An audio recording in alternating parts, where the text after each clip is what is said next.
Hukum adat Patinyawa yang dikenal oleh masyarakat Dayak di Kecamatan Putus Sibau, Provinsi Kalimantan Barat, dijatuhkan kepada para pelaku pembunuhan dilihat dari terjadinya suatu peristiwa pembunuhan.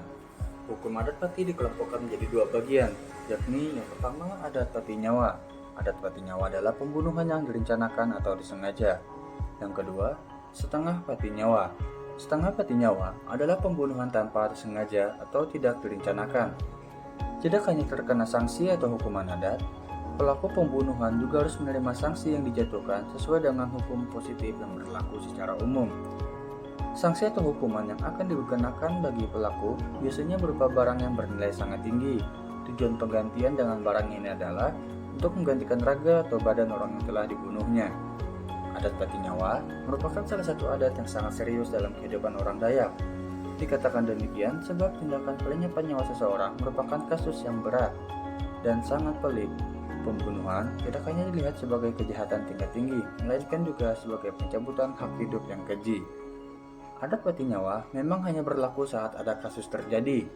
Namun, nilai manusia yang begitu luhur dan dalam dipertaruhkan di sini. Perlakuan yang wajar sebagai manusia terhadap korban ditunjukkan secara jelas dan terang-terangan lewat Patinyawa. Roh dan jasad orang yang meninggal tetap hidup dalam sanak saudara dan keluarganya yang ditinggalkan. Adat Patinyawa mengurus nafas atau nyawa yang telah dimatikan atau pati oleh sang pencabut nyawa. Pembunuhan tersebut bisa dibagi menjadi dua kategori besar, yaitu pembunuhan yang tidak sengaja dan yang disengaja. Yang pertama bisa berupa kecelakaan, insiden tak terencana dan bersifat indirect dari kategori subjek pelaku. Yang kedua memang secara direktum, diingini dan diniati, diusahakan dan memang lantas dilaksanakan oleh subjek secara tahu, mau, bebas, terpola dan terencana dari dalam dirinya sendiri. Tindakan pada kasus yang pertama sejatinya tidak bisa dikatakan sebagai pembunuhan, tapi karena berakibat pada lenyapnya nyawa seseorang, maka aksi tersebut tetap ditindak dengan hukum adat yang berlaku. Di sini, kami mengangkat hukum adat Patinyawa yang berlaku di Kabupaten Kapuas Hulu, yaitu sebagai berikut.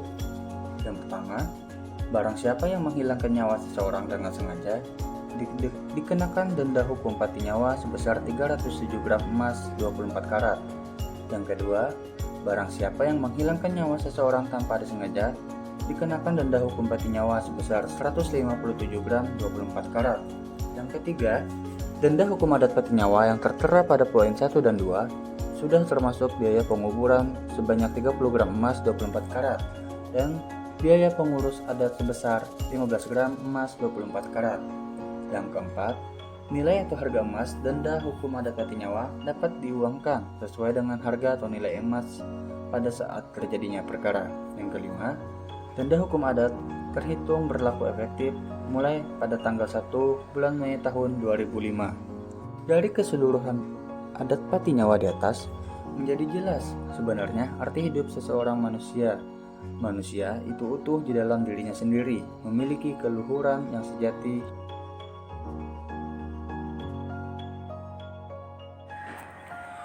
Norma ada dan diterapkan dalam berbagai bidang kehidupan, bisa di dalam bidang sosial politik, kemudian bidang ekonomi, bidang pertahanan dan keamanan, budaya, agama yaitu norma agama, dan seterusnya. Norma juga terbagi menjadi beberapa bentuk. Yang pertama yaitu norma cara, yaitu norma yang menunjuk kepada satu bentuk perbuatan dengan sanksi yang ringan bagi para pelanggarnya. Yang kedua, norma kebiasaan, norma yang menunjuk pada perbuatan yang dilakukan secara terus-menerus dan berulang dalam bentuk yang sama. Yang ketiga, norma tata kelakuan, kebiasaan yang dianggap tidak hanya sebagai perilaku, tetapi juga diterima sebagai norma pengatur. Kemudian yang keempat, ada norma adat istiadat, yaitu tata kelakuan yang menyatu dengan pola-pola perilaku masyarakat dan memiliki kekuatan yang mengikat lebih, serta sanksi yang keras dari masyarakat bagi para pelanggarnya. Perkembangan norma budaya. Selanjutnya adalah perkembangan norma budaya.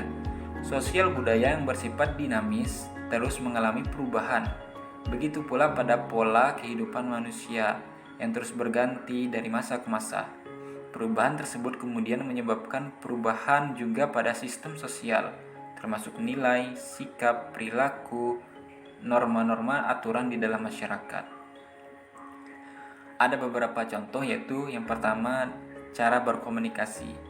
Tidak dipungkiri, perkembangan teknologi begitu pesat dan menyebabkan perubahan dalam cara berkomunikasi, sehingga tata aturan dan norma, kelayakan, kepantasan itu pun berubah-ubah dari waktu ke waktu. Yang kedua, cara berpakaian. Pengaruh globalisasi menyebabkan orang berubah dalam pola berpakaian. Masyarakat yang sering menggunakan pakaian tradisional hari demi hari mengikuti perkembangan dunia. Mereka mulai mengenal fashion terbaharukan dengan tren-tren yang ada. Kemudian kualitas pendidikan.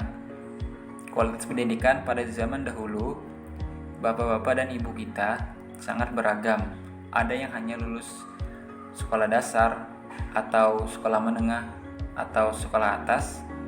Hanya sedikit yang lulus sampai kepada perguruan tinggi. Namun di zaman sekarang, orang-orang berlomba-lomba untuk menempuh pendidikan setinggi-tingginya. Jadi, perkembangan sosial budaya begitu cepat. Begitu juga masyarakatnya. Harus cerdas dan harus bijaksana dalam mengikuti perkembangan zaman.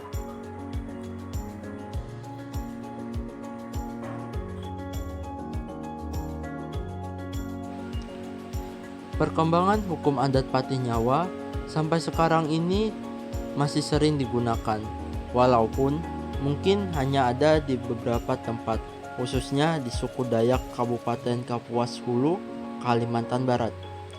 Hukum tersebut masih cukup sering digunakan karena adanya dukungan dari pihak-pihak pemerintah untuk terus melestarikan hukum tersebut. Salah satunya seperti Dinas Pariwisata dan Kebudayaan, sehingga ancaman untuk hilangnya hukum ini cukup kecil.